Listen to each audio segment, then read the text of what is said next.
Welcome to the Switchblade Sisters Social Club, a true crime podcast where two sisters exploit their worst fears for your entertainment. You're welcome. I'm Dee. And I'm Rhonda, and together we are the Sake Sisters.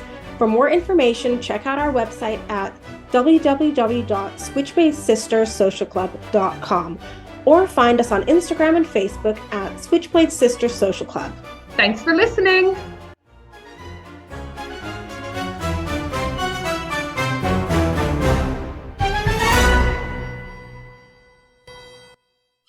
This is Dee, and there's Rhonda over there. We are the Switchblade Sisters Social Club, and I am so excited about today's bonus episode with one of my true loves, Steve Gaskin. I was going to say he's one hell of a man. He is one hell of a man. He's not here yet. This is why we're being really gushy in a way that we'd probably be embarrassed to say to his face.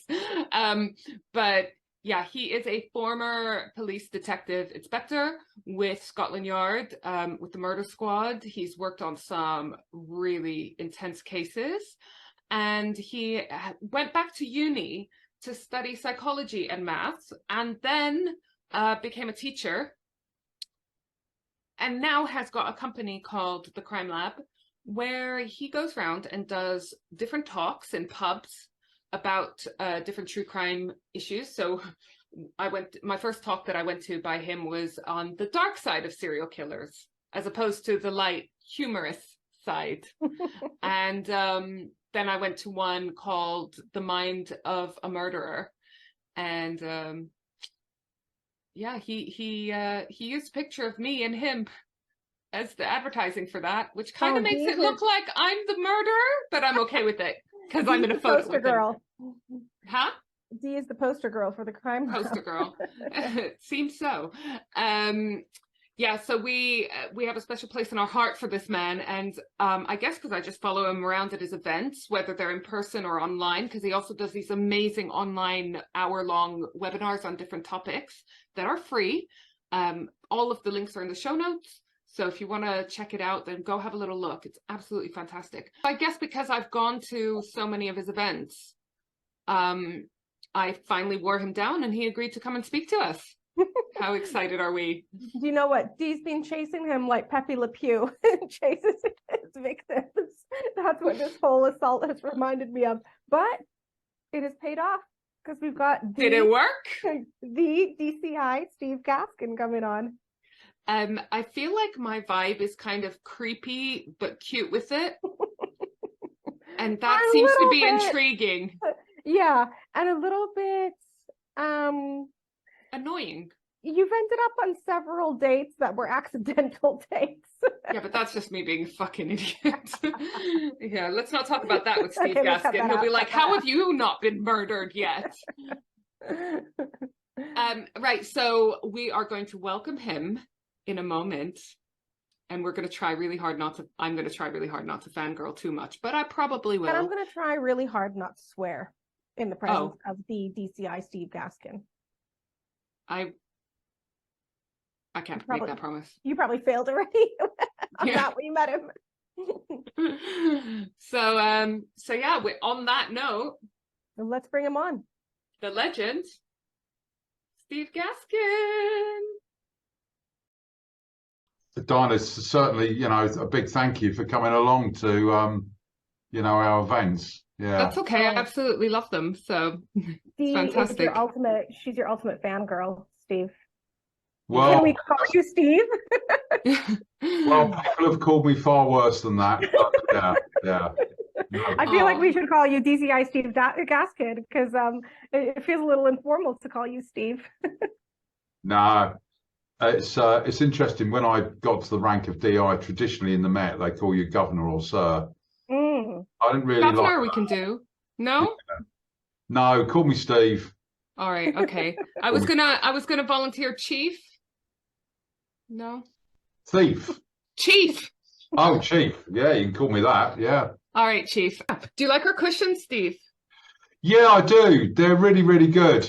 Yeah, they're really good. I suppose I ought to get a crime lab one or something. You really should. And we have one of these whizzing its way over to you, or bring it along to your next event. Yes. Well, Steve, if you ever produce a crime lab, any merch, we'll happily display it for you. I told him, because at the last event that I went to with Steve, he was wearing a very snazzy hoodie. Oh, And I was we love jealous. one. We love a good hoodie. So Send us the link. We'll get some. And yeah. Steve, I want to make a big apology because I've been desperate to come along to your events, but I've got 2 little kids who hold me hostage, especially in the evenings. So I'm planning on making an escape one day to come and see you. But I'm really sorry that I've missed them. That's right. Where do you live? I'm in Chiswick, so you've been just down the road from me a few All right. times. Yeah. It's been painful to be so near yet so far. Yeah. Well, I actually finished. That's where I finished off. I was the DCI in charge of all crime for the London Borough of Hounslow. Oh wow! So it was Feltham, Brentford, Hounslow, and of course Chiswick. Wow, Feltham! I bet that kept you busy, huh? Yeah, not as busy as some places that I'd worked at. To be honest. Wow. My husband's from near the Feltham area, although he likes to say Hampton, but I'm sure most people from Feltham like to say they're from Hampton instead. Yeah. Well, I told Steve that one of the things that got us interested in true crime was the Levi Bellfield case, because we were living in the area and the age of the victims. And we have our mum, who we like to call the prophecy of doom. Steve, I'm sure you've met people like this who we love her very much, but she's quite anxious, highly anxious, and transferred a lot of her anxieties onto us. Healthy anxieties, some of them. Because it is a dangerous world out there. So but you're doing your Fuller's gigs. You're working with Fuller's in particular, aren't you? And doing a tour of these amazing talks. And the first one I went to, which was at the Chiswick George IV, you mentioned that one of the first cases you worked on was that of Archibald Hall. Can you tell us a little bit more about this one? Because it's so creepy. Yeah, to be honest with you, it was pure chance. During the first 2 years of your police service, you have to do like work experience. It's like an apprenticeship. And right at the end, you have to be signed off. You have to do a final exam. And if you fail, that's the end of it. And that's still the same. Well, it just so happened in 1977 that I went on to CID attachment at Chelsea Police Station. And literally the day that I started there, the Scott Elliott murders, or it was 2 husband and wife that were killed by Archibald Hall, broke. So my job was answering the phone, as simple as that. And there was a lot of people. I think there were 6 of us answering the phones because there was a load of stuff coming in. Anyway, I did quite well on that, and they then asked me to cover nights. And Archibald Hall actually rung into the incident room, and he was looking to potentially give himself up. He didn't, but I engaged him for some time. And that was really how I came to become into the CID and remain there for the rest of my service, because I didn't intend doing that. But the Archibald Hall case was a bit like Cluedo in a sense, because it was the butler that did it. Archibald Hall was a petty criminal, and he alleged that he was trained to be a butler, like a British butler. So what he did do, he'd been in prison, and then he decided he got a job with Mr. and Mrs. Scott Elliott, who were very wealthy and retiring antique dealers. And together with someone else, he decided that he was going to rob them. But Mrs. Scott Elliott walked in at the time they were planning it, and they killed her, basically. And in the panic, so what they did is they suffocated her with a pillow. And in the panic that ensued, they then harnessed, and I remember this woman, a local sex worker, called a prostitute at the time, called Mary Coggle. And she drugged, she then drugged Walter Scott Elliott, the old man, and they put the 2 bodies in the car and drove to Scotland, and they buried them in Perthshire and Inverness respectively, and they strangled the old man and beat him with a shovel and left him in some woods, which was awful, really. So after that, Hoggle, the sex worker, enjoyed wearing Mrs. Scott Elliott's clothes, and that started to annoy Archibald Hall. So he hit her over her head with a crowbar. So that's victim number 3 there, and left her body in a barn in Dunbartonshire. And a farmer discovered her body on Christmas morning, actually, 25th December, 1977.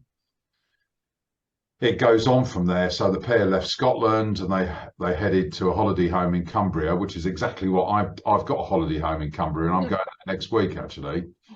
Anyway, so are you trying to tell us something, Steve? Yeah. So they shot off there, and they discovered that Hall's half-brother had recently been released for paedophilic offences, and Hall hated him, so he tied him up and drowned him in a bath. So actually what you've got there is quite unique, really, because you've got a serial killer, because he fits the criteria, 3 or more murders over a period of 3 weeks or more. But the motive for 2 of them was robbery. You can see that.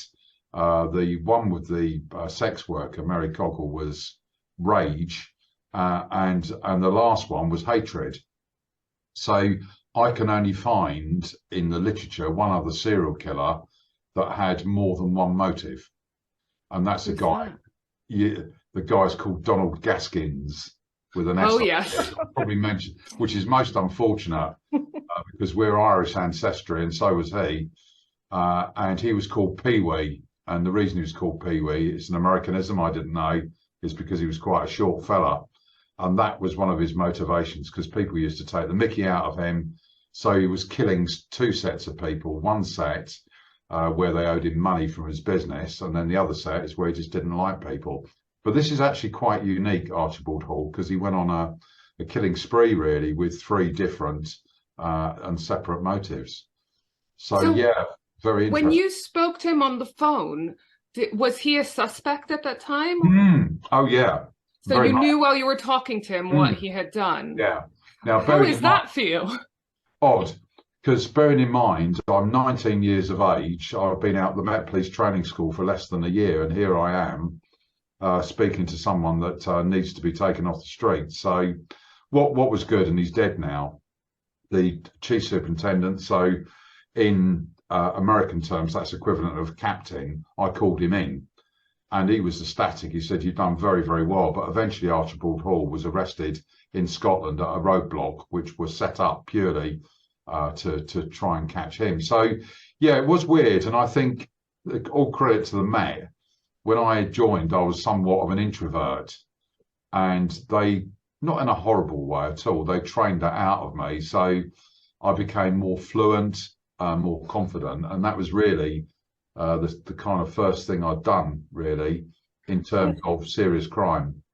At that point, at age 19, had you already been trained in how to elicit a confession and how to keep that person on the line? And Yeah. okay. Wow. So a lot of it's done at 20 weeks. Traditionally, it was 20 weeks at the police training college in Hendon. That training has now been slimmed down to 16 weeks, and in fairness, it's coming to an end.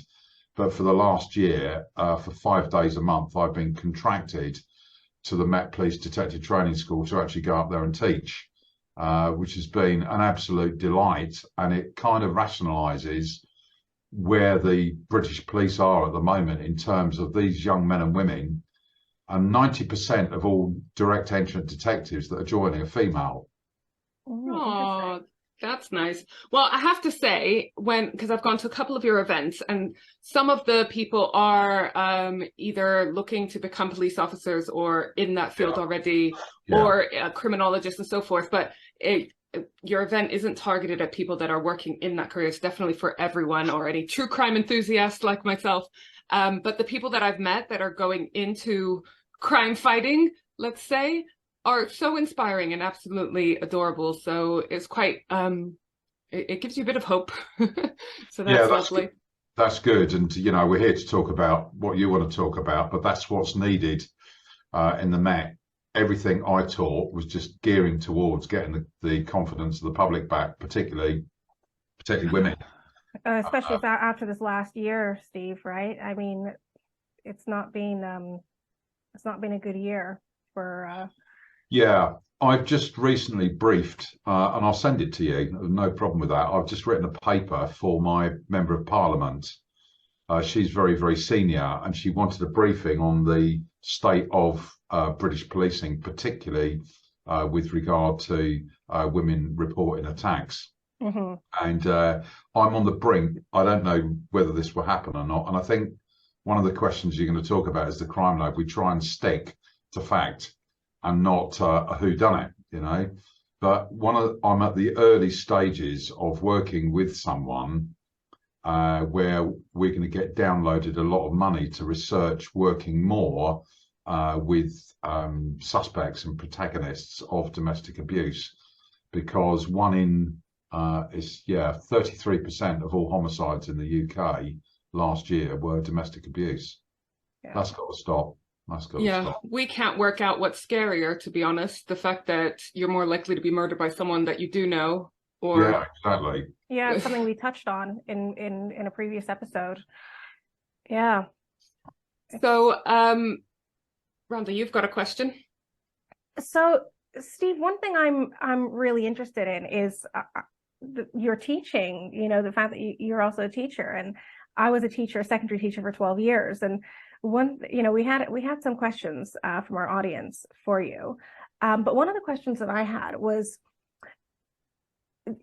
are you sort of hyper aware and always on the lookout for unusual traits and nuances and mannerisms and signs of a potential killer in people? And does this make it hard for you to, I always wonder how in your line of work, how you ever sort of have trust and faith in humanity after the things that you've seen and experienced, and do you see life through a different lens? Sorry, this is several questions in one, but do you see life through a different lens, and do you interpret people differently, and do you find it hard to take off those detective glasses when you meet new people and not notice all of those little nuances that you may see that other people will be oblivious to? Yeah, I think the first thing to say is I'm retired. That's the first thing from investigating crime. I mean, I have done some criminal investigation. So far as being a psychologist, a lot of people think, at social events and that you're screening them or something. I'm certainly not doing that. Mm. But what does stand out is my two fields of expertise are criminal psychopaths and, secondly, offender profiling. Mm-hmm. And I can spot now very, very quickly, because I've been doing it for so long, if someone's got psychopathic tendencies. Yeah. Now, they can manifest themselves in a number of different ways, but when it starts tripping on away from egotism into narcissism and maybe Machiavellianism, and you see those traits coming out, you've got possibly a dangerous person there. That doesn't necessarily mean that's going to manifest itself in crime, not at all. But and this will make your listeners laugh. For me, that was good when my daughters were growing up. If they brought a boyfriend home. Mm-hmm. It's one of our questions, Steve. Yeah, if there's any of those traits, you can spot them. So the other thing is I have an inherent scientific belief that most people are good people.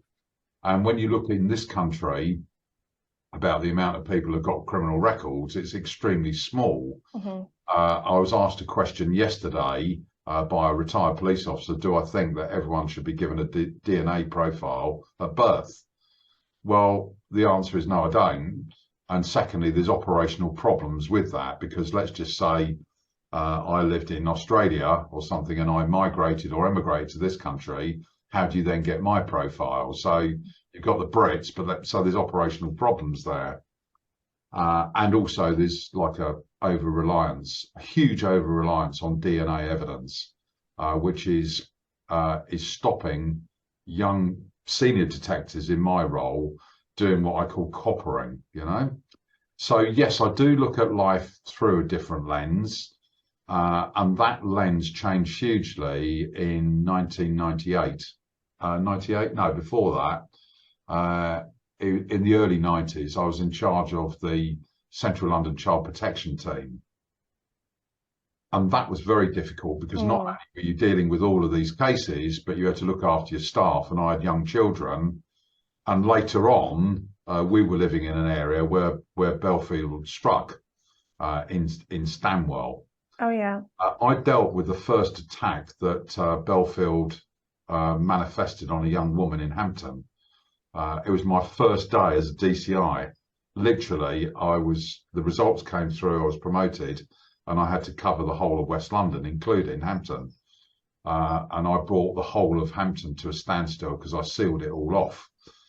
So then when you look at people like Wayne Couzens, Levi Bellfield, Stephen Port, these guys are extremely dangerous people.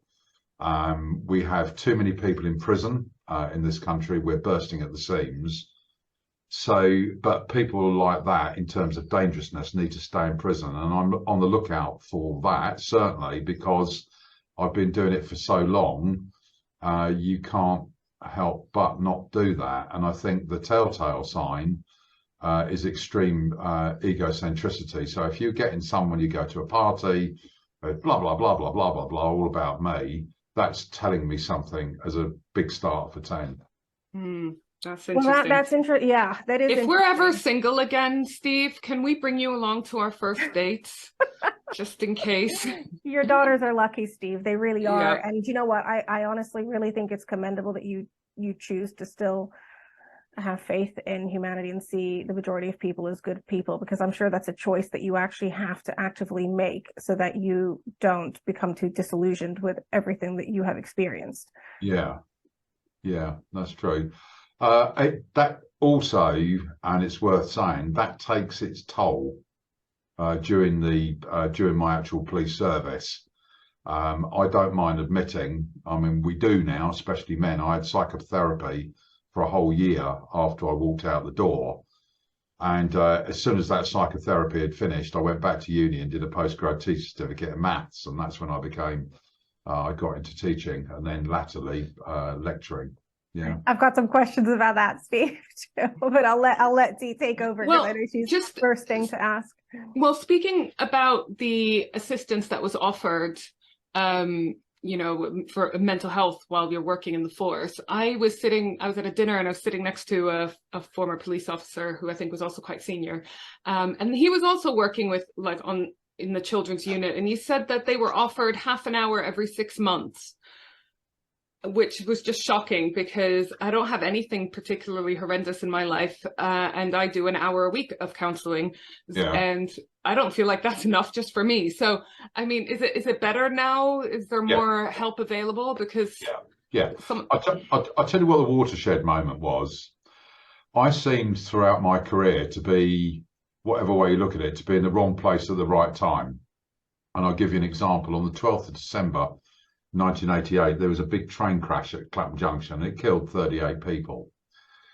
After the second day, and I was a DI, I was newly promoted, it's my first day, and I was on the trackside dealing with all what was going on.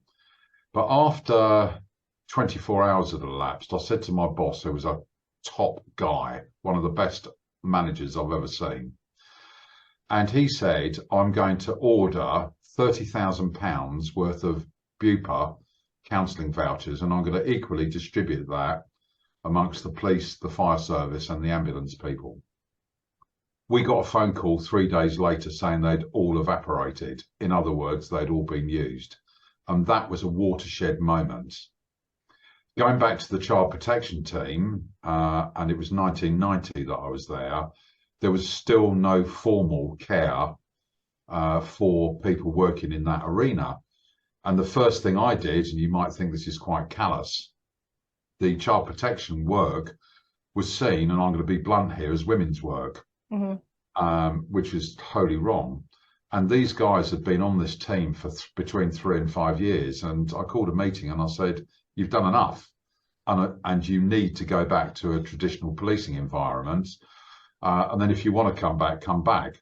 So what I did is I then started targeting some mates of mine from the anti-terrorist branch that had done their time there, because in the CID you tend to move on every 3 to 4 years, and I got some of the finest investigators I could find, all male, well, there were females, but it was actually there was an imbalance, and just towards. But the only counselling that was given was by myself to colleagues. We didn't have any occupational health. That has changed, to the credit of the Met, because too many people were leaving the force through stress, acute stress, or the perception that they were under stress. Yeah. So it's well, that's a lot better now. That's very, very good to hear. So something else that my sister and I debate all the time, because we are true crime enthusiasts. We don't like the word fan because that sounds odd. Is there something wrong with us? Why are people fascinated with true crime? We explain it as being, just highly anxious women who take no risks with their safety. That's how we sort of like to explain it. But we wondered if there was a more scientific or psychological explanation. There is. I work with my wife and my 3 daughters. We are the directors of the crime lab. We've got another big business, much bigger than the crime lab, I have to tell you. That's around event management. We do. Oh, wow. That's where most of our revenue comes from. But my middle daughter Lizzie is doing some research on exactly why it's that we are interested in it. And the early signs say this seems to be the general opinion that, first of all, look at the platform they're on at the moment. If you go back 10 years or 20 years, this wouldn't have happened. And because of the explosion of the web, it means people can access this material a lot easier. Again, most of my clients, in the format that we're in at the moment, 90%, so our avatar are women aged between 25 and 45. Mm-hmm. Mm-hmm. Most women want to come along to it out of curiosity, and see how far people are prepared to go in terms of committing crime, and then they want to forget it.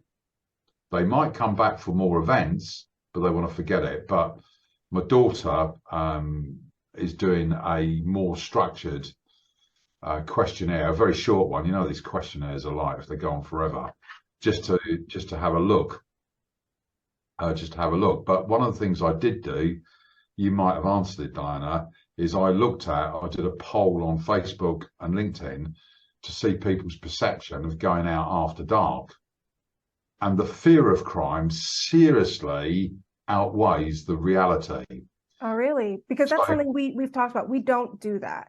Yeah. We've never, never alone. It's madness to me, the idea of even, walking. People think they're safe on their road, the walk from the bus stop to your house. We know that's I do that because sometimes it's out of necessity, but I do get a lecture from my sister every time I do it. So, yeah. But then we have the added creepy factor of the fact that when I get the bus home, I get off at Twickenham Green and I walk towards where Amelie lived. That's basically where I live. Yeah. And I can't, every time I'm on Twickenham Green, I think of Amélie de la Grange, every single time. Yeah. So, but you're saying that our fear of the crime is disproportionate to the chance of something actually happening?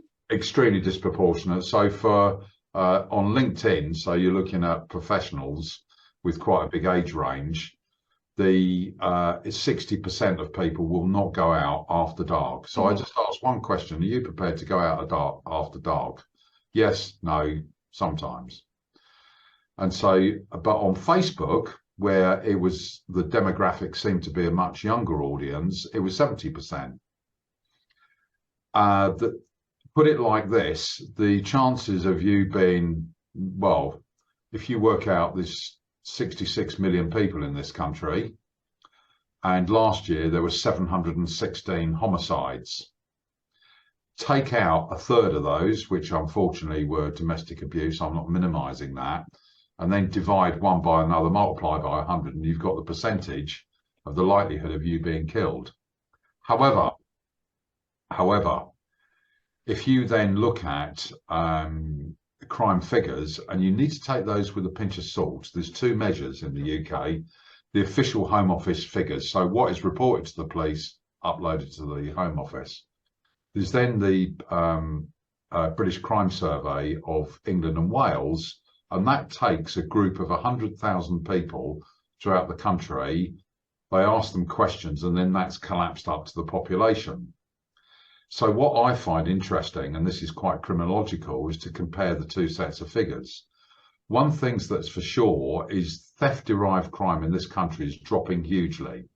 So theft from motor cars, burglary, dropping massively. And the reason for that is surveillance. What isn't good is serious sexual offences, and sexual offences are rising. On top of that, stalking is on the rise, and myself and Colin Sutton in a couple of months' time are doing, you know who I mean by Colin Sutton. We talk about him every episode. We are familiar. Yeah. Well, we have a brand called Manhunter, him, and Mindhunter, me, and we go around the country talking about Levi Bellfield, how he brought him to justice. And secondly, I talk about the psychology behind it. And we're doing one in a couple of months' time around a guy called Gilroy Grant, who was a stalker. And so he's going to talk about the operational side, and then I'm going to talk about stalking. And that is on the rise in this country. Exponentially, it's going up with male on female, but at the same time, incrementally, is female on male. That is also going up. Is that because we're reporting it more, or it's being recognized more as a crime, or I think it's genuinely happening more, or a combination? Yeah, I think it's always happened, So when you look at crime statistics, you look at child abuse, that's always gone on. And it just hasn't been recorded or reported to the police. But stalking and coercive behaviour is on the rise. And the problem is, it's lumped, the fault of that in terms of investigation is often lumped onto the police. Now, hey, I'm retired, so I'm independent now, but there's a huge blockage at Crown Prosecution Service level, district attorney in the US, in that if it's if a woman's saying one thing and a man's saying the other, and there's no other corroborative evidence, that case will not continue. And that is knocking the confidence of women to go to the police. And furthermore, from my point of view, that is also giving semi-license or full license to people who perpetrate the crime, knowing that there's a good chance they're going to get away with that, which is a big worry to me. And then as a psychologist, you then need to go back further and look at some of the stuff that I'm seeing that young males are accessing on the net, and some of the studies I've read are terrible. Yeah. And that is, there's a lot of, with young males, and you start at age 10 or 11, there's a lot of stuff they perceive to be normalised behaviour perpetrated on women. It's not normal. It's not acceptable. So it goes back to the primary object of an efficient police service, and that's prevention. So I think we really do need to be into schools at the top of primary to start saying to boys, if you're having sex with a woman, getting her up and strangling her ain't acceptable. It's not. And there's more of that, which is a big worry. Yeah. Yeah, it's interesting that you mention prevention, because in one of our episodes we talked about the debate in nature versus nurture, and yeah, I think that's a really interesting point to raise. And as a former teacher, I know that there are so many things that need to be taught in schools that are not, because there's such a focus on all of the wrong things, and the fact that schools are exam factories, and especially under this government, education has changed for the worse. So I think that's a really brilliant point that you've raised about prevention and going into schools and actually talking to kids about this, because the 1 hour a week they get in secondary school on citizenship or whatever they call it now, because I think that's actually even being removed from the curriculum. It's not enough. No, it's not enough. Yeah, so that's quite interesting. And leveled with that, today I read a report this morning. It's only just come out today, looking at the government are looking to bring legislation in where there is not only coercive behaviour, but by male on female, particularly in a domestic abuse situation, they're going to send them to prison for longer. My argument is that we already have the machinery to deal with that. Is that going to deter me as a potential suspect? It's not. Otherwise, we wouldn't have 300 domestic abuse murders in this country. Yeah. Oh, well, so from one worst fear to another. You mentioned when I saw you at your last event that you are doing a lot of work around Wayne Couzens, and yeah, this is a case that terrifies us. Obviously, horrendous case that happened, but the fact that he was a police officer just adds a whole other layer of fear and concern for within the general public. But can you tell us what you're doing with this case? And yeah, and I must admit, I think, you know, I've enjoyed talking to you, and what I'm going to say is fairly new. I don't think it's been reported in the press, but I've got to say that his behaviour, when I looked at it, and that's what I was interested in, frightened me. There is no doubt about that, for a number of reasons. What you have here, and you were present, Diana, when I did it, is if you look at offender profiling, what you have, particularly in homicide or murder cases, you've got either disorganised behaviour. Well, we did it, didn't we? We ran through it. You've either got disorganised behaviour or organised behaviour. Now, going through the Wayne Couzens thing, most of it, he was highly organised in terms of his behaviour. Not at what he wasn't organised in was covering his tracks. So what concerned me was the lengths that he went to, and I would align this guy. I mean, the press give a lot of people nicknames, pseudonyms when the Levi Bellfield was called the bus stop stalker or murderer or something. With regard to Wayne Couzens, he was a fox in my view, and what he was doing is that he was distancing himself. I find this really interesting, distancing himself from what I call anchor points. In other words, his place of work, his house where he's socialising, and he would find an area to start stalking exactly like a fox looking for a victim.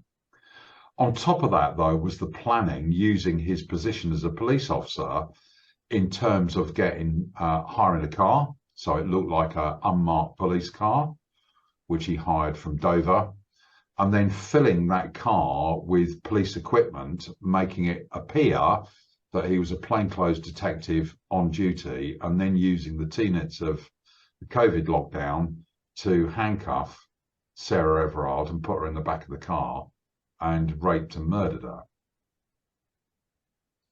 so are you saying he specifically went to an area not associated with him? Yeah. Wow. Yeah, and I don't know because I've not seen it, because he was in the Met for a fairly short amount of time. But if I looked at his service record, that would almost show me that he was operating in the Clapham area. He started going over Battersea Bridge, and ANPR shows that he rapidly turned around. So there was something on the north side of the river that was preventing him from doing that. There is a thing that I've never explored. It could be to do with socioeconomics. If you go over Battersea Bridge, you're into an extremely rich area. Mm-hmm. If you're in Clapham, yeah, it's quite affluent, but there are also some fairly poor areas. So I don't know whether he thought in his own mind, well, I'm actually going to go for someone in a poorer area. I don't know. But he didn't know the Clapham area very well, and he was scouring that area for a victim. And had it not been poor Sarah Everard, it would have been someone else. But what is good is when supplementing my knowledge with the bus video that caught him and caught both of them. And had it not been for that, he wouldn't have been arrested so quickly.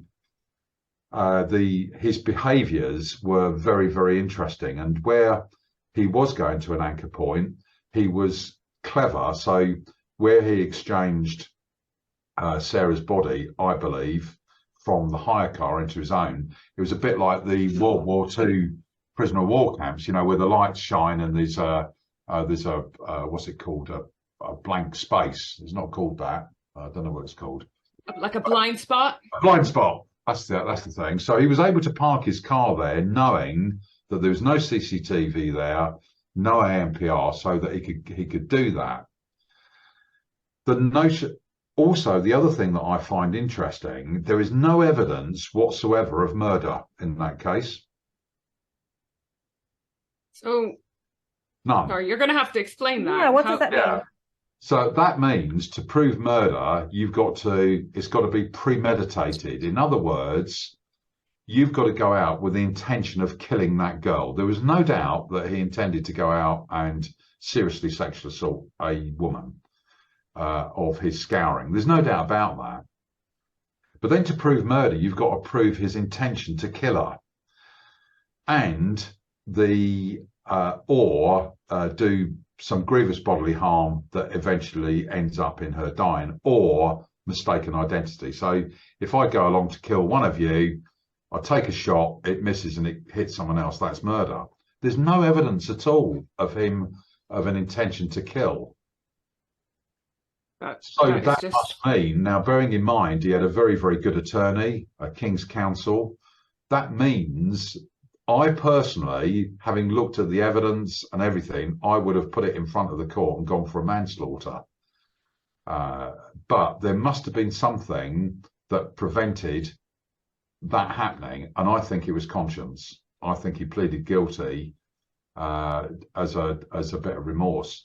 The only thing, and if you're on a jury, this is speculative, the only thing that perhaps shows an intention to kill is he ordered 100 meters of carpet cling film. So if you're, painting your carpet, you're going to put this cling film over there, and he ordered that 5 days beforehand, and there was no receipts or anything that showed that he was going to do any DIY. So my supposition there is that he was going to wrap the body up in cling film and dump it in the river.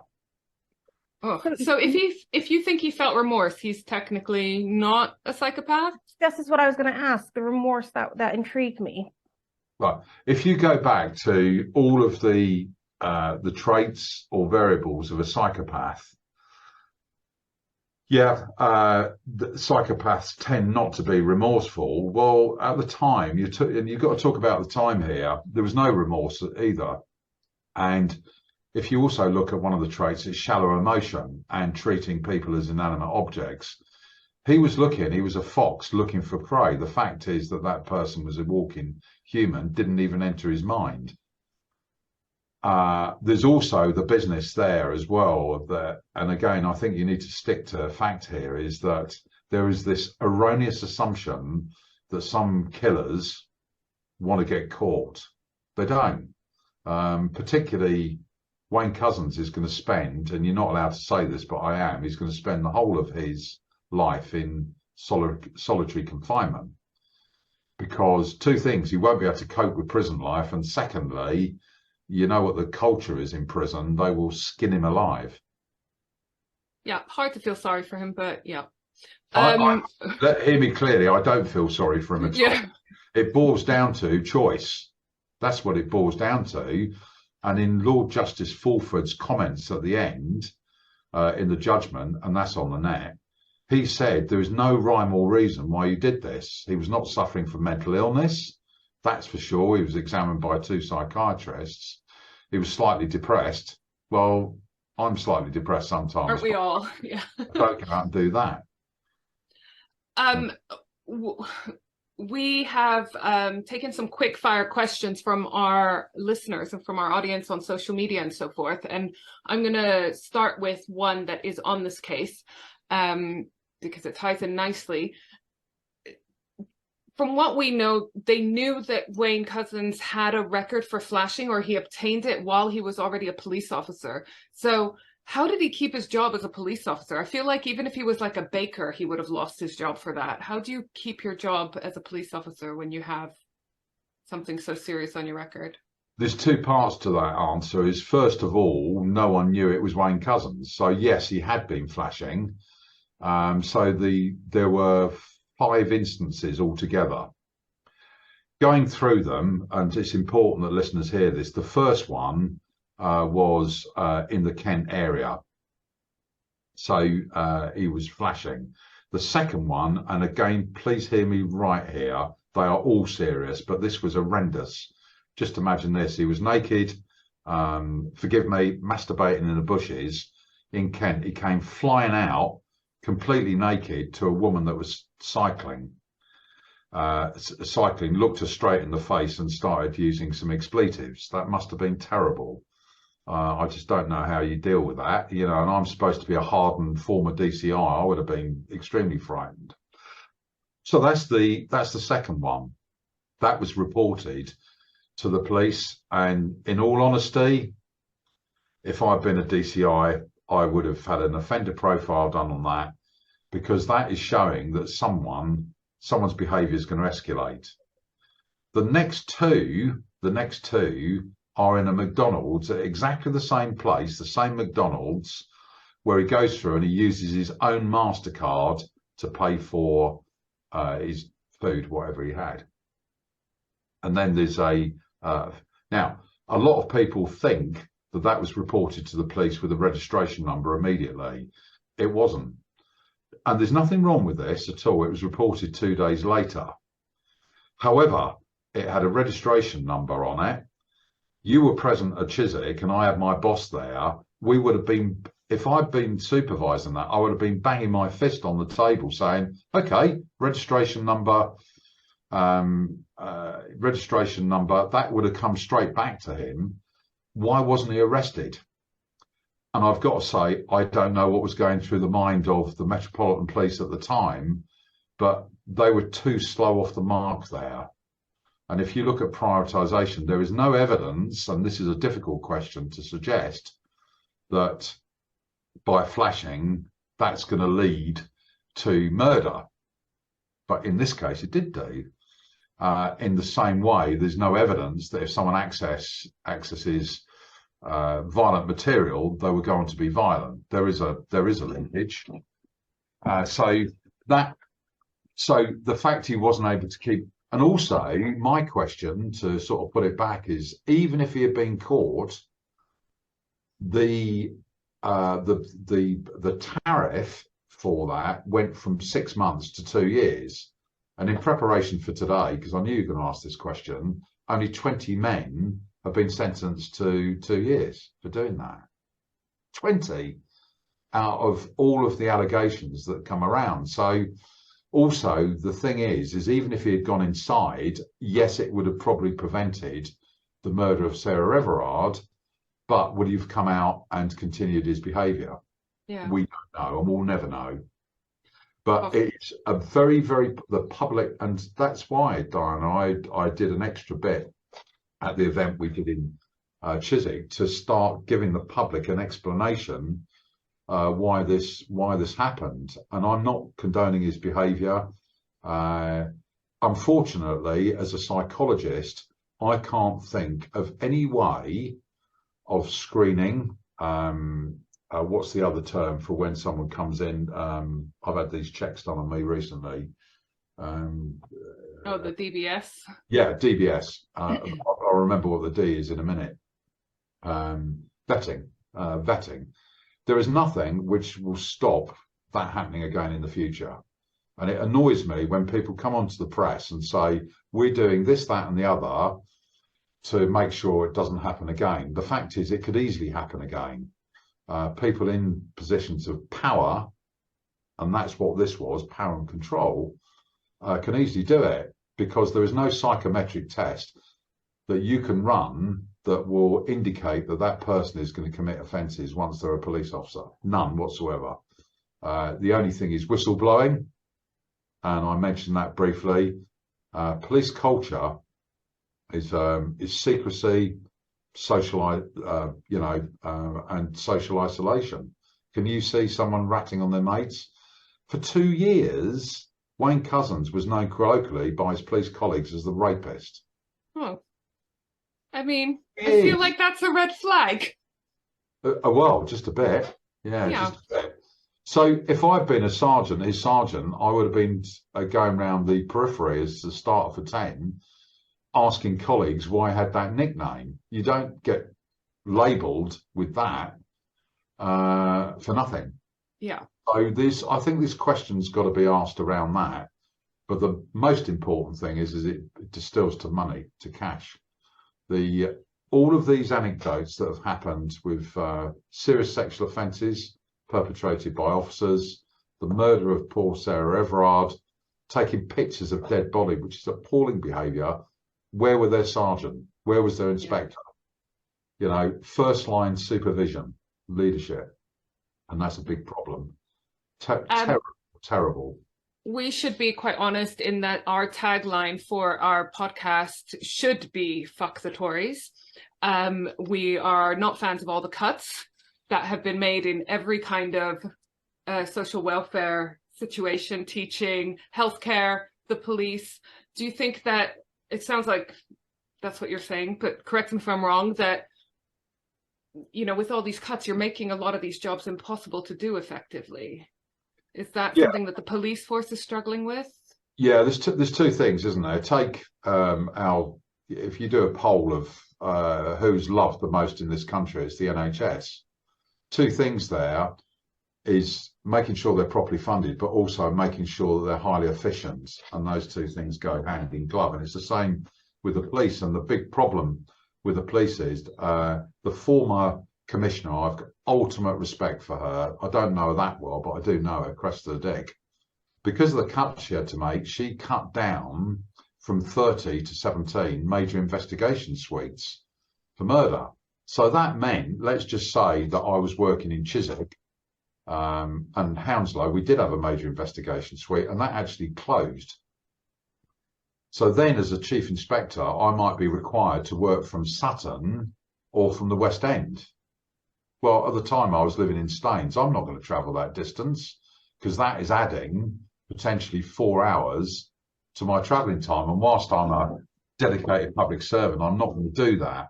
And I've got to say very, very cold-bloodedly that I think Theresa May's got blood on her hands because she was the one that implemented that from the outset. And you're in a safe space, Steve. I think we've already anyone that would disagree with you has long left our listenership because we're very vocal about this as well.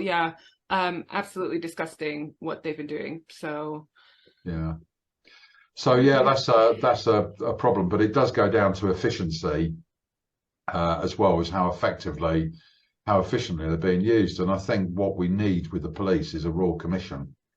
Expensive, I know, but you either say to these homogenous groups like the police, sort yourselves out, or I will, i.e. the government. And it seems they're not. So you've then got to get an inquiry to force them into that. And I think that's what's needed. And what's needed is, what is it that the public want from the police? What can the police effectively deliver? And stuff they can't deliver, boot out. Do you think, because I don't know if I've ever told you this, Steve, but me and my sister were Palestinian. And so we are from an area where this is more for the army because it's a brutal military occupation, but where they don't have enough capacity, they outsource to private security and protection companies. And those private companies obviously have their own codes of conduct and moral compasses. And it's terrifying what they are able to get on with. Do you think that we're ever going to be in a situation where you have like private security companies and private firms taking over some of the jobs that ideally would be done by a noble and moral police force in this country? We already do. Oh, great. And that is in London Borough of Kensington and Chelsea. There's a retired officer, a very clever officer, who has a business called My Bobby in the Street or something like that. And what happens is he will target an area and then say, okay, this is what you're paying your tax for, your local tax that goes into a police precept. If you pay me X amount per month, and there's a lot of people in your street, then I will provide uniform patrols. And that's exactly what they agreed to, and it's working well. The problem is with that is when you go into a poor socioeconomic area where, and there's a lot of fragility, as you know, with families in this country at the moment, they want to just make sure they're putting the food on the table and making sure the house is heated. So paying a bobby or a constable is just simply not going to happen. My question is, and this is an unsavoury one, are the police trusted to do what they're doing now? And if the answer is no, then the public need a better service. So I don't personally buy into that. I just think the police need to become far more efficient and properly funded. Yeah.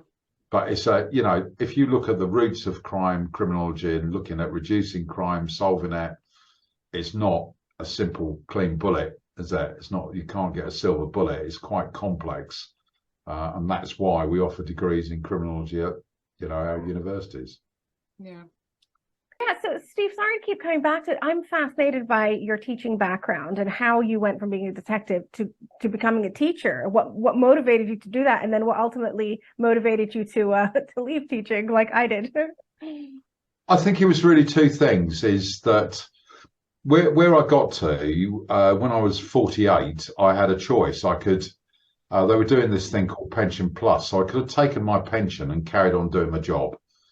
They were short of senior detectives, and I joined in the 70s, where there was a big void. There was the police service in London was undermanned. So when it came to me retiring, there was a huge amount of brain drain, I think they call it.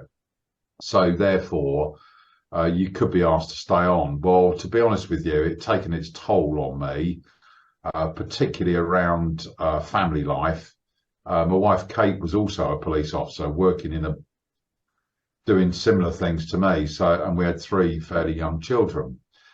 So I came out, and I told you, I've shared with you, I had psychotherapy for a year, and then I was looking what to do. I was offered some cracking jobs, some really good jobs. At one stage, I was thinking of going to the criminal bar, but decided against that because that probably been longer work. And then it's a nice story, this. I went and delivered some books. So whilst I was still quite fragile, I delivered some maths books to a school in Staines. And the head of maths was really nice, and she was doing a lesson on probability. And I said, oh, I dealt with some corrupt roulette tables, when I was in the Met. I said, do you want me to? Oh, she said, I'd love that. So we had a chat, and the long and short of it is, about 6 months later, I was at that school doing the graduate teacher program. Wow. So I was doing it as like an apprenticeship, and the kids, from a psychological point of view, I was not good in my first year because I'd changed. Nobody is. I wish they told you that when you're training, that it's okay not to be good. Yeah. So I had to change my behaviour from being a senior investigating officer to teaching and learning with children. And after a year, once I'd got that sorted out, and it was my behaviour that was affecting theirs. Yeah. Once I'd sorted that out, it was fantastic. And I had a much better relationship with the children. True. Yeah, I realized that too. Actually, the more I chilled out, the more chilled out they were. They kind of mirror you a little bit, don't they? And then, and you'll understand this, where we were living, the traffic was getting us down. So we moved lock, stock and barrel to Norfolk. Oh, wow. And, I very cheekily applied for head of education for His Majesty's Prison Service in the Eastern area, and I got it. And I'd been there for 3 years, and I was about to be sacked, not for being a naughty boy or anything. My face really just didn't fit. And so I left before I was pushed. And it was then that I was giving some coaching to a young woman that had narrowly failed her mathematics exams. And her mum said to me, ex-police, psychology background, why don't you do some business? And the rest is history. Yeah. Well, do you want to tell us about the crime lab? Because it's amazing. I love it so much. Yeah, I mean, we've got the crime lab. I think you've probably seen about a tenth of it, because one of the things that we do is we offer leadership and management training through crime scene investigation. So we'll set up a crime scene and get people to examine that crime scene. And it's based on a murder case that I investigated in Hounslow years ago. And people have to understand what fingerprints are, so they take their own fingerprints, dust for fingerprints, go through a case file, and then have to come up with a scientific answer. And so you can appoint a leader and we can give feedback to that. Or the companies would do it just purely for a team building event. So we do loads of that, and I have people subcontracted all over the country to do that for us. Oh, we might have to do that, because as much as we like talking about true crime, I have a suspicion that me and my sister will be genuinely shit at solving anything. I don't think so. So that's the first thing. The second thing is that during the lockdown, I produced over 50 one-hour gigs. And of course, Deanna, I've got it right. You've come along to some of those, and it ranges from why women kill, why children kill, offender profiling. So those were all being done online with my greatest partner, that was Airbnb, because they couldn't rent out properties, so they started doing online events, and it was fantastic. At the same time, our business was really struggling, because our business is bringing people together, either in event management. So then the whole genre, dreadful word, of crime started becoming popular, and it was offered more and more in schools. So we will go along to A-levels, psychology students, and what we will do is to bring to life the academic side. Why is it you're learning about Stanley Milgram, for instance, and how that actually works in an applied setting? So we do quite a lot of that. So summer school lecturing, that sort of thing we do. And I think in 4 weeks' time, I'm going along to 15-year-olds that are doing a GCSE in psychology. So I'm doing 5 of these talks, most of which you've experienced. And we get paid for that. With regard to Fuller's as well, is that we're contracted to 200 of their pubs, 200 to go around and do the talks that we do. And it seems to be getting bigger and bigger and bigger. So therefore, as a business now, I'm starting to recruit some former detectives, but you've also got to be a psychologist, and there ain't too many of those around to do that. And your gigs are amazing. And you mentioned you're doing online ones. I have registered to almost every single one until December, I think, including your pub quiz, your Christmas pub quiz, online pub quiz. So I'm super excited. Rach, you have to be my team. Yeah, we'll be there. We'll be there. And also the big developing area is what Sutton and I are doing together. That's what I was going to mention, the super group. Yeah. The dream team. It's quite good, because we disagree with a lot, particularly around psychology. He, as a senior investigating officer, took far more risks than I ever would have done. And one of the examples is Bellfield. He put him under surveillance. That was a really sharp move. I wouldn't have done that because if he had spotted a surveillance team, anyway, he did it, and his leadership is outstanding. He's an introvert. I'm an extrovert. So I think the foil of one against the other, and explaining to people the psychology around a lot of these cases, sort of bodes quite well. And and the big bit of work that I'm doing at the moment is looking at, I think you guys would love this, is looking at how to keep women safe on the streets and at home. Amazing. 4/5 of that is the psychology, and the last bit is breakaway techniques. And That's one of my questions actually for you. Yeah, and I just finally on that, on my 50th birthday, I entered a karate dojo. Was it in Twickenham? No, in Norfolk, just to do something with my kids. And anyway, 4 years later, I became a black belt, and after black belt, I then looked at disarming techniques. So that's my speciality. That keeps me mentally alert. I still practice, but we're looking at rolling out this course, and at the same time charging corporations a fee. But we're then looking to work with victim support schemes to maybe be able to offer some free places. So if someone is subject to early domestic abuse, that should help. That should help. So that is an area of work that I'm kind of interested in at the moment. Oh, that's amazing. You know, we our podcast was picked up by a network, the Good Wives Network, and so we actually appear on TV in the States on Amazon Prime and so forth. But they have a nominated charity which also works with police officers and pairing them with domestic abuse victims so that they can better understand what that domestic abuse can look like. Because sometimes it is very difficult, isn't it, to detect from outside, especially when you have these master manipulators doing the abusing. So I don't know, it's just something that obviously comes up time and time again when you're talking about true crime. Is one of our fears and our main aims is to raise awareness on how to be a bit more safe. All right, so here's one from one of our, this one came in on social media. How do you tell the difference between someone who's genuinely guilty and someone who's just really pissed off at being accused of something that they haven't done? Well, there's a question that's really difficult. Lie detection is inherently difficult. And I shared some research with you.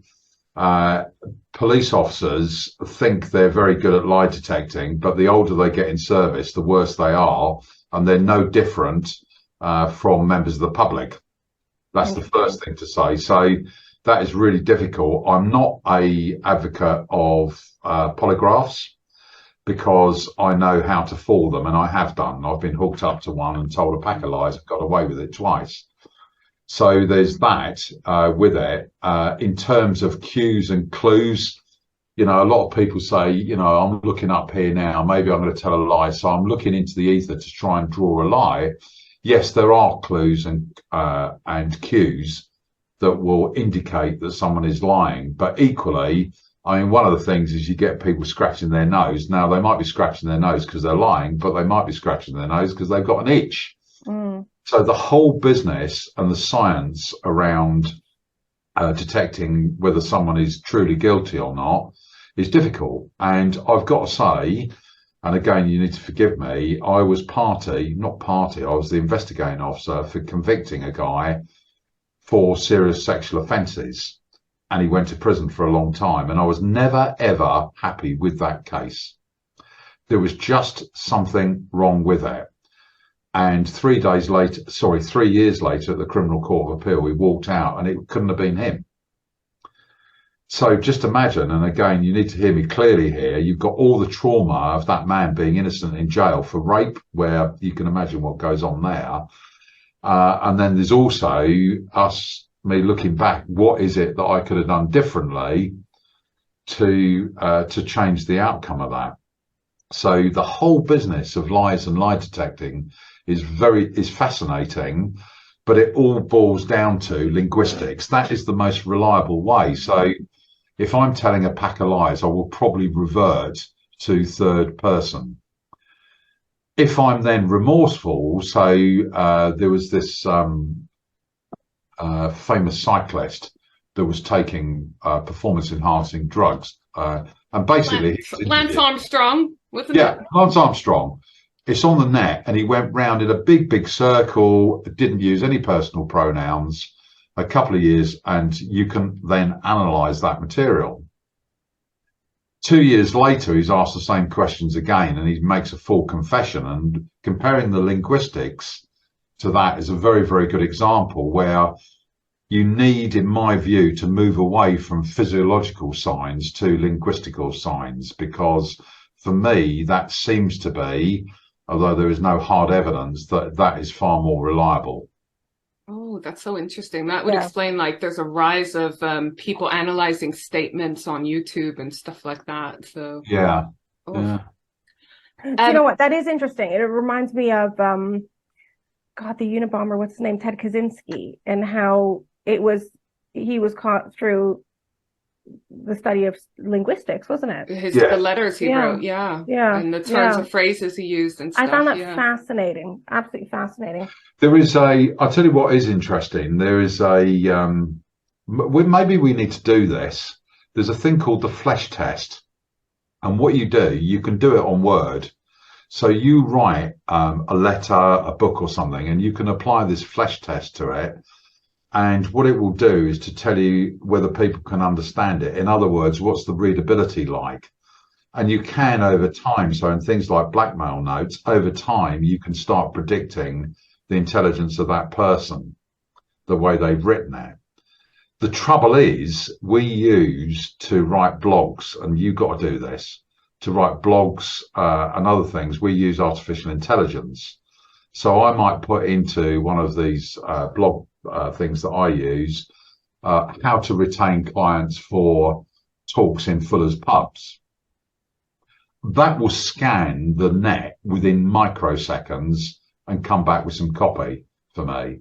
Now, I'll have a look at that and I might change one or two words, but then if I compare that copy with the copy that I've written, the copy that comes back from AI will get me more customers. Interesting. Probably, is that because of search engine optimization keywords, do you think? No. Or the way it's written? It goes much further than that, because you've got these firms that are coming up, and then you've got Google and Google uses artificial intelligence now, big style. And they are still the world market leaders.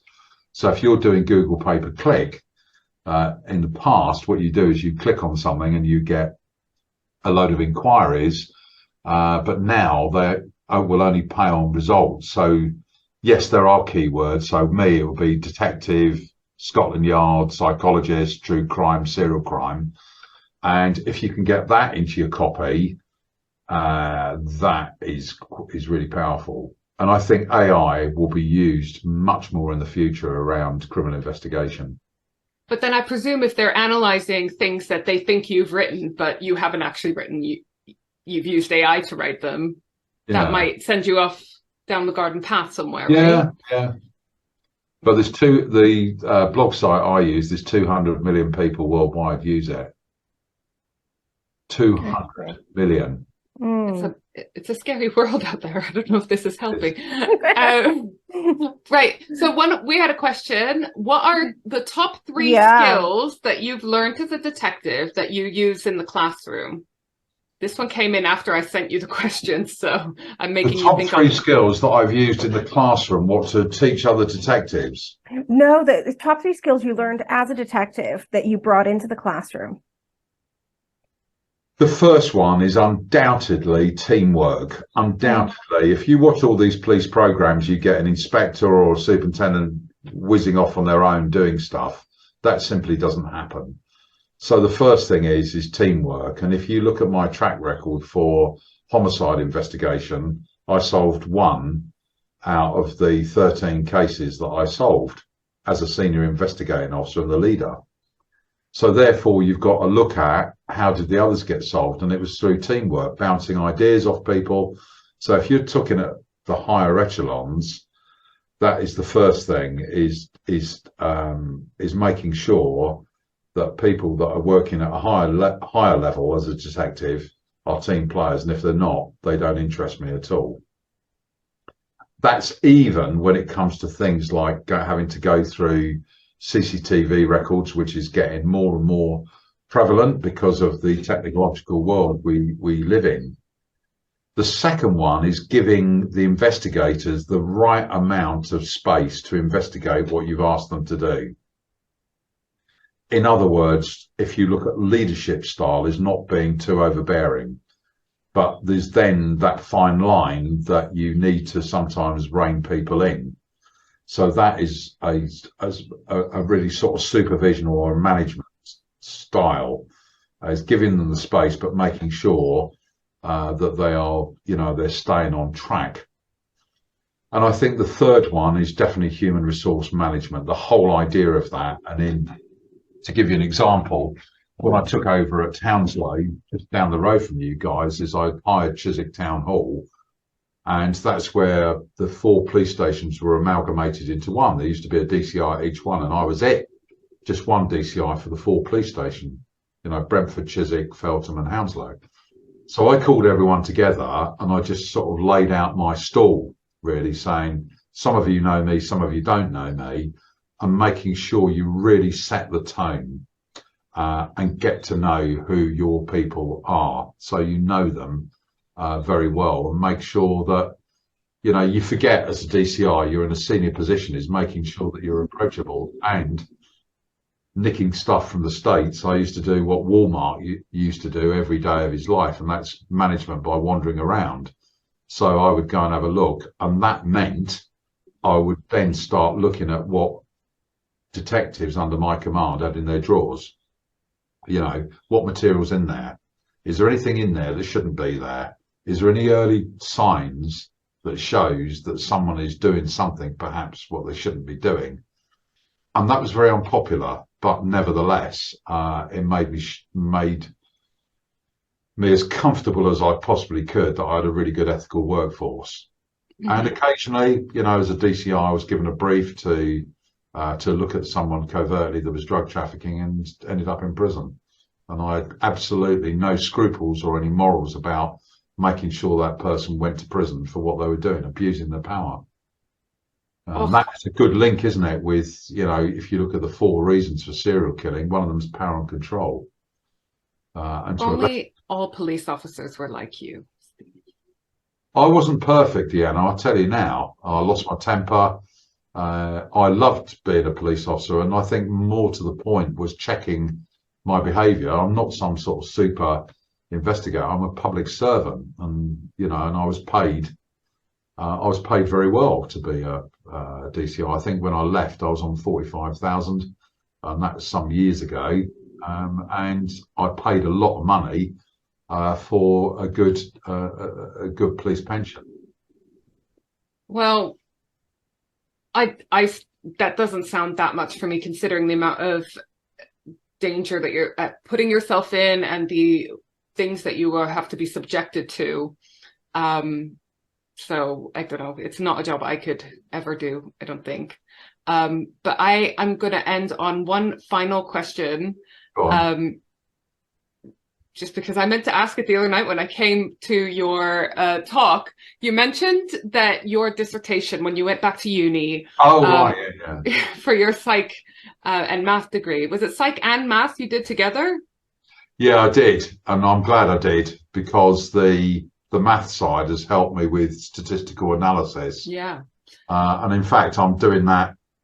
I'm going to be doing that in this evening with my young daughter that's waiting to do a dissertation.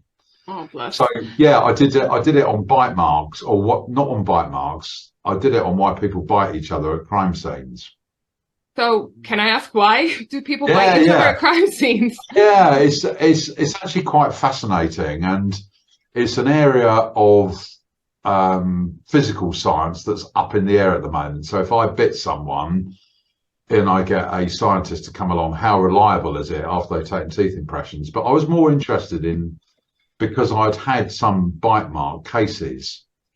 One was a murder case in, there's this song Warwick Avenue. When I get to Warwick Avenue, well, this was in Warwick Avenue, in up towards Kilburn and Paddington. Mm-hmm. The long and short of it is that a woman was found dead in her flat. And very quickly, I was on my way home, and my uniformed colleagues were at breaking point, and I was an inspector. So I said, look, I'll deal with that call. It's only going to be 5 minutes. I'll meet some mates. Well, that 5-minute call ended up in a 3-month inquiry. And what happened? Opened the letterbox. It was clear there was someone dead behind those doors. Forced entry and went in, and a woman was dead, face down, on a bed, profusely bitten. and it turns out that she was bitten post-mortem, so after she died. So that fascinated me, and it turned out that it was her neck, the cause of death. Her neck had been clinically broken. And that is one thing where I then started thinking and talking to the pathologist at the post-mortem, who could have personally done that. So you're looking at someone in special forces, perhaps a martial artist, someone of that ilk, maybe even a police officer. Anyway, it turned out it was an American Marine that had murdered his wife. But I was interested in why he'd bitten her. That's what interested me. So that sparked the interest. And then I used a guy called Professor Bernard Sims, who's dead now, one of the most sought after and one of the most clever guys around forensic odontology, the bite mark. So we instructed him. So we got talking, and I said, why do people do this? And he said, there's not a lot of research around that. So that stimulated some inquiries. Well, what it boils down to is this. You are sisters. So let's just have a quick finish on this note. Have you got any other siblings? No? We're enough. Did you for our poor father either bite each other or knew of any child that has bitten another sibling? It's not something luckily we did to one another. No. Well, what I needed is I needed some case files, and I needed to do some questionnaires. Walking into a prison as an inspector, asking convicted prisoners to help with a questionnaire ain't going to happen. So I had to use my primary sources were mainly case files. But what it boils down to is this, is that the reason why children bite each other is jealousy. And normally it's the second or third sibling biting upwards. So the second sibling will bite the first one. It's usually jealousy around the lack of attention from the mum. Me and my sister actually only had one physical-ish fight in a car park in Belgium once, but she was definitely civilized otherwise. I'm the older sibling, and she's definitely the jealous one. So yeah. So what it is to do with jealousy, and that actually trips onto adulthood. So with that particular case, we wondered why the husband was jealous. Well, there's only one reason, isn't there? And we found underneath the floorboard some records showing that when her husband was in the States on active service, she was entertaining men and taking money and recording the amounts of money and the frequency and everything. So that showed us perhaps a possible cause. So and that trips on to from child to adult. But there's three main reasons. There are three main reasons, and they get more and more grisly. And there's also a correlation with the depth of the bite mark. The first one is frustration aggression hypothesis. So if I kept calling you Diana for the next 10 years, you'd be highly hacked off with me, and that would frustrate you. And there's this thing, frustration aggression hypothesis, that would say if you frustrate someone enough, they're going to become violent. If you there's a famous footballer called Luis Suarez, and where he couldn't achieve his aims on the football pitch by kicking it, he would bite people.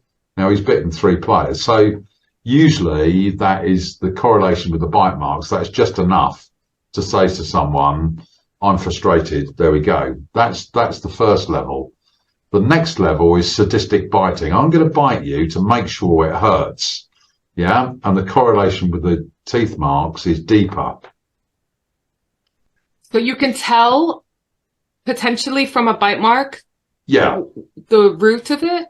Yeah. And the last one, which is extremely rare, is egocentric cannibalistic biting. That means, and this is really grisly, that means I'm going to bite you and maybe even rip out mouthfuls of flesh because I want to taste your blood. Egocentric cannibalistic biting, and that's the worst level. The problem with that is, like a lot, and that's going to kill someone probably through shock. The worst thing with that is that is one of the areas of murder which is self-fulfilling and will escalate someone's criminal career. So once you've done that once, you then need to go and bite someone else. So I suppose it's almost Dracula-esque in some ways. and the correlation with the bite mark is a lot greater. So if someone is doing that, you need to be onto the press immediately and start appealing for witnesses to not only to the event, but to the person that's likely to have done that. And I think the last case we had was a body found at Heathrow Airport, I think it was. But in this country, you get 3 or 4 of those every year. So it was really quite exciting, but it's quite macabre in some ways. My mum, who's still alive, I'm in my 60s now, my mum's still alive. And I think she was quite shocked when I told, because she holds a bachelor's degree. I showed her what I'd done. She said, "Oh my God, I thought you were doing something on the crime rate in England and Wales." I said, no. So That's fascinating. That was quite helpful. So if there was serious assaults or murder cases, you'd get detectives from all over the world ringing up and having a chat, which was quite interesting, really. So you could just, it doesn't always follow that, of course, if you get someone with bite marks, it's 80% of cases is jealousy. And when you look at the cases when they come to fruition and you want to find out the motive, which the police are not particularly good at doing, actually, would you believe? All they want to do is to solve the crime. Colin Sutton wasn't interested in Bellfield's state at all. He wanted him off the streets, and quite rightly so. So yeah, that was really, really interesting. Oh, can we have a look at your dissertation? Is it available? I've got it somewhere. I've got it somewhere on the loft, but I actually do one of these hour gigs. Okay, we'll check that out. Yeah, I do an hour gig on bite marks. Yeah. Well, we'll be posting in the show notes and on our socials all different places where you can find Steve, because I highly recommend going and seeing him live if you can. If not, there's these online gigs he's talking about. You have a really cool Facebook group as well, don't you, for people interested in criminology? Yeah, I do. Too, again, I did that really as a testament to the Metropolitan Police Service and the universities that I've either served at or studied under. Was just really, it was sort of like I decided that I wasn't going to charge. So as long as there's that interest, then I would give those monthly gigs until people don't want it anymore. But the membership is increasing all the time. We had 20 members this week. I think it's up to 2,500. It's amazing. If I much prefer, to be honest with you, to do it live, because then you get the chance, as we have done, to have a chat afterwards. I've got to say, after that Chiswick one, I had a right old skinful to drink, but it was someone's birthday, so we had a chat. But you can find us now. What we've done is we've crystallised, as we're adding to our live events, we've got out of lockdown. If you go to crimelive.co.uk, it crystallises all of our live events. And one of the ones we're planning, it probably won't be to the new year, we found a pub, a Fuller's pub, that Anne Eddowes, who was the 4th victim of Jack the Ripper, where she was drinking. And it's a Fuller's pub. Oh, cool. So there was a lot of stuff. Bad, but yes. Yeah. There's a lot of stuff, isn't there, where you can do Ripper walks, but what hasn't really been addressed is the type of person that the Ripper was. So this pub is closed during the weekend, and we're going to open it up. We're going to have a Ripperology weekend where we're going to recreate the crime scene, so we can teach people blood spatter pattern analysis. We're going to get people. I've got some of the original case files. I know you shared at the last event I went to, you shared the original profile of Jack the Ripper. Yeah, that's right. Fascinating, amazing. So it's just, and again, it's really just to keep it so it is true crime, no speculation in. I think we all like to speculate about who's done what, but trying to keep it as scientific as possible, and just really make it unique. I mean, there's some great people. I see some great people on the circuit doing similar to us, and they're very, very good indeed. But, we have a different slant, really.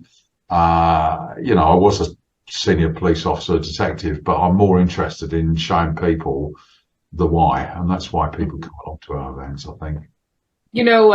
This police officer that I was having dinner with recently, it was actually at a Freemason event, because with my charity hat on, I had gone to give a lecture on the situation in Israel-Palestine for a group of Freemasons, funnily enough. And they were having some delays with the dinner and everything, and me being an awkward vegetarian and stuff like that. And the guy said to me, people think that we managed to cover up who Jack the Ripper was. We can't even organize a piss up in a brewery. And it did make me laugh. Yeah, that's right. I mean, there was that old Moro hanging underneath London Bridge. I suspected it was Italian Freemasonry connections with that. I mean, my experience of Freemasonry is it's a bunch of old geezers that, you know, raise quite a substantial sum of money, you know. They like to wear capes and raise money for charity. Yeah. And in terms of old boys clubs, there's a lot of them. And, you know, depends on the members, doesn't it? How they help each other or don't help each other. But yeah, to be honest, I find them fucking adorable. And when I get to speak, I'm always the only girl in a room full of, you know. That sounds terrifying. No, but it's just like, it's like being with a bunch of grandpas, and they always want to look after you. I don't know, and they want to buy me drinks. I'm okay with this. I mean, that's probably how most of your cases started out. Yeah. Well, thank you so much, Steve. You have been. My pleasure. You've been just amazing and inspirational, and honestly, this has been a lesson that we've learned, is that Deanna's persistence is paid off, because we got you here. Okay. I could be incredibly annoying, but I do get what I want from it. So Good. Again, I've made peace with it. So And do you know what, Steve? What I was thinking the whole way through this is just how lucky your daughters are. You know. What age are they? Have you had to like do much vetting of partners and stuff like that? No, I'm in the lucky position where I've got my oldest daughter is 35, and she's got 2 children, so I've got 2 grandchildren, which is a delight. Congratulations! Lizzie, she's married.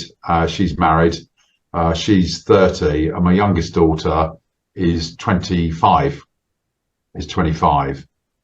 And what's interesting is, particularly around some of the events that we do, I think if you distill down to them, most of them have been designed by them, and I'm normally that, so they will load the gun, as it were, and I will go along to the event and fire the bullets. So all the graphics, the content is usually I do a lot of research myself, but that is good. And collegiately, we're able to work together. But like next week, we had a meeting yesterday saying that what we can't do on holiday is to talk about work, because, you know, it bores the partners.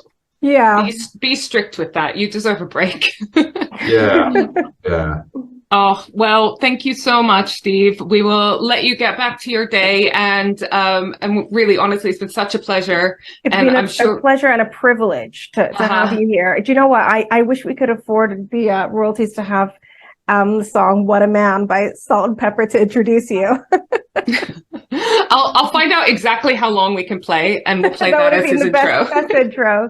But you've been amazing and enlightening and inspirational, and really, it's an absolute honor that you've come to speak to us today. Yeah. I mean, my final words of these is, you know, I know the police service are going through bad times, but if you want to be a police officer, go for it. It's a really, really good career, you know, and I step back and look at what I did. I didn't leave any legacies. You know, you're a dinosaur, you're, you know, yesterday's man. Anyone that's considering studying psychology, sociology, you know, just do it. Go ahead, do it. Find a niche, drill down on it, and just be the best you possibly can. Oh, amazing. Amazing final words. We'll make a little soundbite of that. It will be our PSA. Yeah. And brilliant. Thank you so much. See you soon. See you next week. Bye. Yeah, good. Bye. Hey there. Thanks for being a loyal listener. Do you need a new website or want to boost your social media performance? Or do you hate podcast editing? You've tried optimizing your website and social media channels, but you're still not getting the listeners, downloads, and engagement you want? We, the Safier sisters, love helping people with tasks that they hate. We know a thing or two about podcasts, websites, and social media, and we love working with other podcasters and business owners. So why not head over to switchbladesisterssocialclub.com, and go to our Work With Us section. We believe in collaboration over competition. A rising tide raises all ships. Bye.